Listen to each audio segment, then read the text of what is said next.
నాచారం 6వ డివిజన్ ప్రజలకు ప్రభుత్వం అందించే 6 గ్యారెంటీలను ప్రతి ఇంటికి చేర్చే దిశగా కృషి చేస్తానని నాచారం డివిజన్ కాంగ్రెస్ పార్టీ అధ్యక్షుడిగా నూతనంగా ఎన్నికైన బండారం శ్రీకాంత్ గౌడ్ తెలిపారు. నాచారంలో కాంగ్రెస్ పార్టీ నాయకులతో మీడియా సమావేశం ఏర్పాటు చేశారు. మొదటగా అంబేద్కర్ విగ్రహానికి పూలమాల వేసి నివాళులర్పించారు. అనంతరం శ్రీకాంత్ గౌడ్ కాంగ్రెస్ నాయకులు మాట్లాడుతూ రాష్ట్రంలో ముఖ్యమంత్రి రేవంత్ రెడ్డి సారథ్యంలో ప్రజాపాలన కొనసాగుతుంది. నాచారం డివిజన్ లో అనేక సమస్యలున్నాయి. గత 10 సంవత్సరాల తర్వాత కాంగ్రెస్ అధికారంలోకి వచ్చింది. ఇక్కడ స్థానిక ఎమ్మెల్యే, స్థానిక కార్పొరేటర్ ఇద్దరు బీఆర్ఎస్ పార్టీ వారు అయినా కాంగ్రెస్ అధికారంలోకి ఉంది కాబట్టి అందరం కలిసి నాచారం డివిజన్ లో సమస్యలు లేకుండా చూసుకోవాలన్నారు. నాకు డివిజన్ అధ్యక్ష పదవికి కృషి చేసిన నియోజకవర్గ ఇన్ఛార్జి పరమేశ్వర్ రెడ్డికి, ముఖ్యమంత్రి రేవంత్ రెడ్డికి ధన్యవాదాలు తెలుపుతున్నారు. నాకు ఇచ్చిన బాధ్యతను నిజాయితీగా నెరవేర్చి డివిజన్ అభివృద్ధికి కృషి చేస్తానని శ్రీకాంత్ గౌడ్ అన్నారు.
మా ప్రియమైన నాయకుడు మా ముఖ్యమంత్రి రేవంత్ రెడ్డి గారి ఆశీస్సులతో మాజీ ఇన్ఛార్జ్ అయినటువంటి పరమేశ్వర రెడ్డి గారి ఆశీస్సులతో నాకు ఈరోజు 6వ డివిజన్ ప్రెసిడెంట్ ఇవ్వడం అనేది జరిగింది.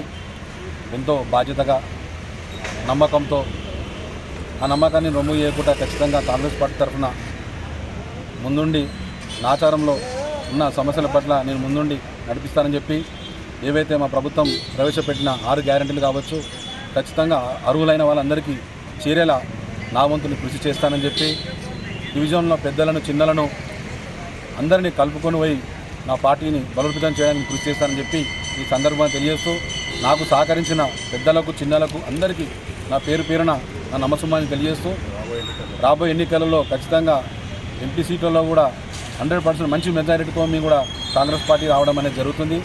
దానికి మేమందరి సహాయ సహకారం ఉంటుంది కాబట్టి మరొకసారి పెద్దలకు, రేవంత్ రెడ్డి అన్న గారికి, అదేవిధంగా మా డీసీసీ అయినటువంటి అన్నగారికి, అదేవిధంగా మా పరమేశ్వర గారికి ప్రత్యేకమైన ధన్యవాదాలు తెలియజేసుకు సెలవిస్తున్నాను. కాంగ్రెస్ పార్టీ మా ప్రియమైన నాయకుడు మా ముఖ్యమంత్రి రేవంత్ రెడ్డి గారి ఆశీస్సులతో, మా ఇన్ఛార్జ్ అయినటువంటి మంగముల పరమేశ్వర గారి ఆశీస్సులతో నాచారం 6వ డివిజన్ ప్రెసిడెంట్ అనేది నాకు ఇవ్వడం జరిగింది.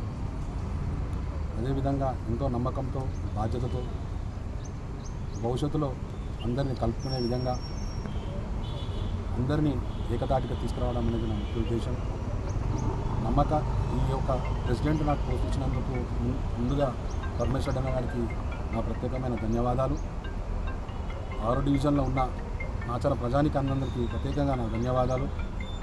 రేపు రాబోయే కాలంలో కూడా నాచారం జరిగే గవర్నమెంట్ సంబంధించిన అభివృద్ధి పనులు ప్రతి ఒక్కరికి చేరేలా మా యొక్క ముఖ్య ఉద్దేశము. అదేవిధంగా నాకు సహకరించిన పెద్దలు కృష్ణరెడ్డి అన్న గారికి, రామరెడ్డి అన్న గారికి, భద్రన్న గారికి, నూతలకంటి రాజన్న గారికి, మహేష్ యాదవ్ గారికి, మహిళా కాంగ్రెస్ నాయకులకు, యూత్ కాంగ్రెస్ నాయకులకు నా ప్రత్యేకమైన ధన్యవాదాలు. ఈ యొక్క బాధ్యత అనేది ఏదో ప్రెసిడెంట్గా విధంగా నేను ముందుండి పెద్దల్ని, చిన్నల్ని అందరినీ ముందు నడిపిస్తానని చెప్పి నాచారం ప్రజలకు ఎల్లవేళలా నేను అందుబాటు. రేవంత్ రెడ్డి గారి ఆధ్వర్యంలో మా ఎమ్మెల్యే కాన్స్టిట్యున్సీ ఇన్ఛార్జ్ పరమేశ్వర రెడ్డి గారు, అలాగే జిల్లా అధ్యక్షుడు మరి వాళ్ళ ఆధ్వర్యంలో శ్రీకాంత్కు ఇవ్వడం జరిగింది. దీన్ని మొత్తం మా డివిజన్లో యునానిమస్గా శ్రీకాంత్ను ఎన్నుకోవడం జరిగింది. మరి మా నాచారం డివిజన్లో ఏ సమస్యలు ఉన్నా కూడా మేమందరం కలిసికట్టుగా కలిసి ప్రజల యొక్క సాధక బాధకాలను తప్పకుండా నెరవేరుస్తాం. మరి ఈ అవకాశం ఇచ్చిన మీ అందరికీ నమస్కారం తెలియజేస్తాం.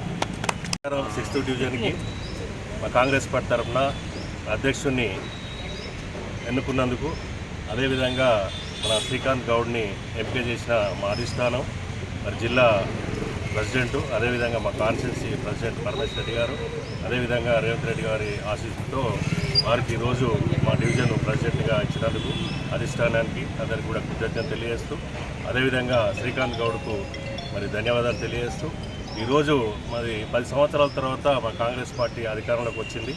ఈరోజు 6 పథకాలు కాకుండా మిగతా పథకాలు మరి పేద ప్రజలు ఇబ్బంది పడుతున్నటువంటి సమస్యలు చాలా ఉన్నాయి. ఆ పథకాలన్నీ కూడా ఇంటింటికి చేరవేర్చి ఆ పథకాలను అమలు చేయడానికి మా వంతు బాధ్యతగా మా యొక్క ప్రెసిడెంట్ మేమందరం కూడా ఒక సమిష్టి నిర్ణయం తీసుకొని ఈ డివిజన్లో ఎక్కడ ఏ సమస్య ఉన్నా కూడా అందరూ సమిష్టిగా దాన్ని అడ్రస్ చేసి దాన్ని పరిష్కరించడానికి మేము శాయశక్తులకు కృషి చేస్తాం. మా యొక్క పార్టీ అండదండలతోటి మరి ఈరోజు ఇక్కడ మేము గత 10 సంవత్సరాల నుంచి ఇబ్బంది పడ్డాం. ఇప్పుడు చాలా సమస్యలు ఉన్నాయి మా డివిజన్లో. రోడ్లు కానీ, డ్రైనేజీ కానీ, మరి కరెంటు విషయంలో కానీ, వాటర్ విషయంలో కానీ ఇవన్నీ చాలా సమస్యలని, ఈ సమస్యలన్నీ అడ్రస్ చేస్తూ మరి డీసీ లెవెల్లో కానీ, మరి అదేవిధంగా జోనల్ లెవెల్లో కానీ, మా జిల్లాలో ఎక్కడున్నా కూడా ఆ సమస్యలన్నీ అడ్రస్ చేస్తూ, అదేవిధంగా రేషన్ కార్డుల విషయంలో కానీ, అదేవిధంగా మరి డబుల్ బెడ్రూమ్ ఇళ్ళ విషయంలో కానీ, అదేవిధంగా మిగతా సమస్యలన్నీ కూడా మేము టేకప్ చేసి రాబోయే కాలంలో ప్రజలకు అనుకూలంగా, ప్రజలకు వాళ్ళ యొక్క ప్రాబ్లమ్స్ సాల్వ్ చేసే విధంగా మేము ఒక సైనికుల్లాగా ఈ యొక్క పోస్టు అనేది ఒక ముళ్ళ కిరీటం లాంటిది. అతనికి ఏమైనా మరి ఇప్పుడు బాధ్యతలు పెరిగిపోయినాయి. అతనికి రోజు అందరికీ అందుబాటులో ఉండి సమస్యలను అడ్రస్ చేస్తూ, ఇప్పుడు ఇక్కడ ఎమ్మెల్యే ఉన్నాడు, కార్పొరేటర్ ఉన్నాడు, మాకు ఆపోజిట్ ఉన్నాడు, మరి వాళ్ళతోటి కూడా మేము స్ట్రగుల్ పడుతూ, అదేవిధంగా ప్రజలలో ఈ మధ్యలోనే చూడండి, మీరు మొన్న ఒక బోర్డు పెట్టారు, శంకుస్థాపన బోర్డు, మా మినిస్టర్ గారి నేమ్ తీసుకొచ్చి కింద పెట్టి ఎమ్మెల్యే గారి పైన పెట్టారు. మేము దాన్ని గమనించినాం కాబట్టి అడ్డుకోగలిగాం. ఈ రకంగా సమస్యలు రాబోయే కాలంలో చాలా ఉంటాయి. మరి వాళ్ళు మేము కోఆర్డినేషన్ తోటి వాళ్ళు కూడా ప్రజలకు పనిచేయాలి, మేము కూడా ప్రజలకు పనిచేయాలి. వాళ్ళు ఎమ్మెల్యే ఉన్నాడు, కార్పొరేటర్ ఉన్నాడు, గవర్నమెంట్ మాది ఉంది. మరి మమ్మల్ని కూడా వాళ్ళు పరిగణలోకి తీసుకోవాలి, మేము కూడా వాళ్ళని గౌరవిస్తాం. ఆ రకంగా వాళ్ళు బీఆర్ఎస్ వాళ్ళు కూడా సహకరించాలి.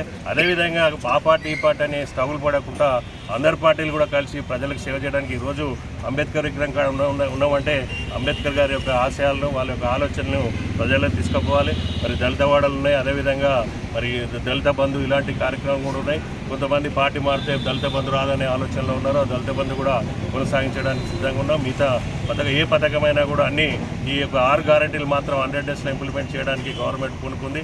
ఈరోజు సాయంత్రం ఒక 2 గ్యారెంటీలు కూడా రేవంత్ రెడ్డి గారు చెప్పబోతున్నారు. ఆ 2 గ్యారెంటీల తర్వాత మీదే అన్నీ కూడా ఎక్సర్సైజ్ చేస్తున్నారు. కార్డులు కానీ, లేకపోతే మరి బిలో పావర్టీ ఉన్నటువంటి పేదలు కానీ గుర్తించడానికి వాళ్ళు స్టడీ చేస్తారు తప్ప డిలే అనేది లేదు. ఇప్పుడు ఉన్నటువంటి పాత గవర్నమెంట్ మరి ఏదైతే బీఆర్ఎస్ గవర్నమెంట్ ఉందో రోజు కార్యక్రమం గ్యారంటీలు అది ఇస్తలేదు ఇది ఇస్తలేదు, రోజు నిత్యము మా సీఎం గారు అదే పనిలో ఉన్నారు. మా కార్యవర్గం కూడా, మినిస్టర్లు కూడా ఈ మొన్ననే నర్సులకు మరి అపాయింట్మెంట్ లెటర్ కూడా ఇవ్వరు. అదేవిధంగా నిరుద్యోగులకు కూడా ఆ రకమైనటువంటి అపాయింట్మెంట్స్ రాబోయే కాలంలో చాలా ఉంటాయి. వాళ్ళు నిరంతరం ప్రజలకు సేవ చేయడానికే ఉన్నారు. ఈరోజు లాస్లో ఉన్నటువంటి గవర్నమెంట్ మరి దాన్ని ముందుకు తీసుకుపోవాలంటే కొంచెం కష్టమైన పరిస్థితి. అదేవిధంగా ఇన్కమ్ కూడా సోర్స్ చూస్తున్నారు. ఇన్కమ్ చేస్తూ మరి అదే